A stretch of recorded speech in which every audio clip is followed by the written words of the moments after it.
జగన్మోహన్ రెడ్డి గారు అసెంబ్లీకి రాబోతున్నారా అంటే నిజమేమో అనిపిస్తుంది. ఎందుకంటే మొన్న ఏదైతే త్రిబుల్ ఆర్ ఆంధ్రప్రదేశ్ డిప్యూటీ స్పీకర్గా ఉన్నటువంటి రఘురామకృష్ణరాజు గారు చేసినటువంటి ఒక హెచ్చరిక అనుకోవచ్చు, ఇంకోటి అనుకోవచ్చు. అంటే కంటిన్యూస్గా 60 రోజుల పాటు అసెంబ్లీ కనుక రాకపోతే వాళ్ళ శాసనసభ సభ్యత్వాన్ని రద్దు చేయొచ్చు అని చెప్పేసి రాజ్యాంగంలో ఉంది అని చెప్పడం. ఆ తర్వాత జగన్మోహన్ రెడ్డి గారిలో కొంత కదలిక అయితే వచ్చింది. అంటే ఆయన ఎప్పుడు అసెంబ్లీకి వస్తారా అని చెప్పి ఒక పక్క ఎన్డీఏ కూటమికి సంబంధించినటువంటి ఎమ్మెల్యేలు అందరూ కూడా రెడీగా ఉన్నారు. ఎప్పుడు ఆయన వస్తాడా, ఒక ఆట ఆడుకుందాం, ఒక ఇప్పుడు ఈ రోజు ఎలాగైతే ఇండియా పాకిస్తాన్ మ్యాచ్ జరుగుతుందో అదే తరహాలో రేపొద్దున్న మ్యాచ్ ఉండబోతుందేమో అని చెప్పి చాలామంది ఈగర్గా వెయిట్ చేస్తున్నారు. కానీ జగన్మోహన్ రెడ్డి గారు వస్తారా, మరి ఆ బ్యాటింగ్కి ఈయన తట్టుకోగలుగుతారా, మరి ఏం చేస్తారనేది రేపొద్దున తెలియట్లేదు. అంటే సభ్యత్వం రద్దు అవుతుందేమో అనే భయంతోనే జగన్మోహన్ రెడ్డి గారి అసెంబ్లీకి వస్తున్నారా అంటే అవుననే అనాలి.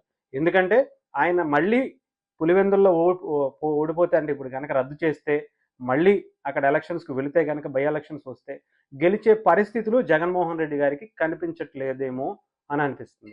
ఎందుకంటే ఇప్పటికే రాష్ట్రంలో ఉన్నటువంటి పరిస్థితులు జగన్మోహన్ రెడ్డి గారికి కంప్లీట్గా వ్యతిరేకంగా ఉన్నాయి. ఆయన బయటకు వచ్చిన ప్రతిసారి కూడా ఏదో ఒక విషయంలో ఏదో హైలైట్ చేద్దాం అనుకున్నటువంటి వరద బాధితుల దగ్గర ఆయన ఫెయిల్ అయిపోయారు. మొన్న వచ్చినట్టు మిర్చి యాటి దగ్గర కూడా ఆయన సోషల్ మీడియా హంగామా అంతా చూసి అందరూ మళ్ళీ అని చెప్పి వదిలించుకోవడం తప్ప ఇంకొకటి లేకుండా పోయింది. సో ఆయన ఎప్పుడు బయటకు వచ్చినా సరే అందరికీ మీమర్స్ అందరికీ ఎలా అయితే పని చెప్తూ ఒక కామెడీ పీస్ అయిపోయిందో, రేపొద్దున అసెంబ్లీకి వస్తే కనుక ఇంకాస్త స్టఫ్ కావాలి అని చెప్పి వెయిట్ చేసేటువంటి యూట్యూబర్స్కి మీమర్స్ అందరికీ కూడా మరికొంత స్టఫ్ వచ్చే అవకాశం అయితే కనిపిస్తుంది.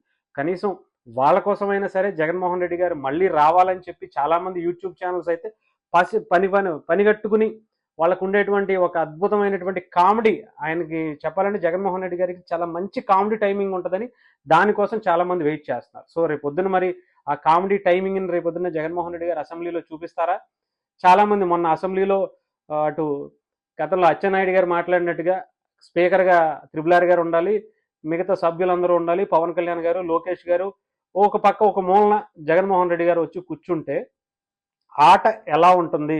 ఇండియా పాకిస్తాన్ కన్నా కూడా చాలా రంజుగా అసెంబ్లీ అయితే రేపొద్దున జరిగే అవకాశాలు కనిపిస్తున్నాయి. మరి జగన్మోహన్ రెడ్డి గారు వస్తే ఆయన నిజంగా కనుక వచ్చే అవకాశాలు ఉన్నాయా అంటే చెప్పలేం.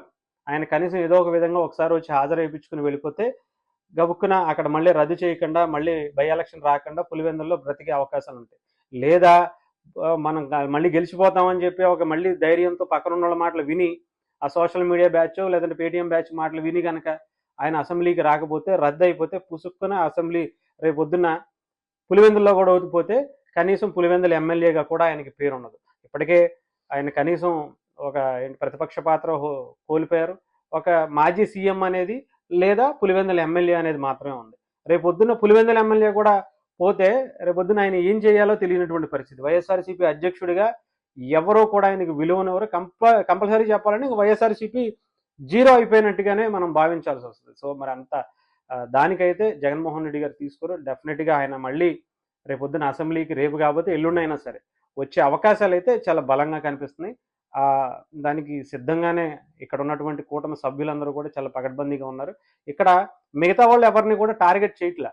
ఒక పక్క ఆయన పెద్దిరెడ్డి రామచంద్రారెడ్డి లాంటి వ్యక్తులు ఉన్నా కూడా అసెంబ్లీలో వాళ్ళు ఉన్నా లేనట్టే, పెద్ద నోరు ఉండదు. జగన్మోహన్ రెడ్డి గారికి మాత్రం పెద్ద నోరు ఉందని కాదు, కానీ ఆయన గట్టిగా డిఫెండ్ చేయలేరు. కాకపోతే కొంత కామెడీగా ఒక మంచి కామెడీ యాక్షన్ అండ్ రెండు కనిపించే అవకాశాలు అయితే రేపు పొద్దున అసెంబ్లీలో ఉండే పరిస్థితులు అయితే ఉండబోతుంది. మరి ఏం చేస్తారు, వస్తారా రారా, వస్తే కనుక ఎలాంటి ఇంట్రెస్ట్గా ఉండబోతుంది అనేది రేపు పొద్దున చూద్దాం.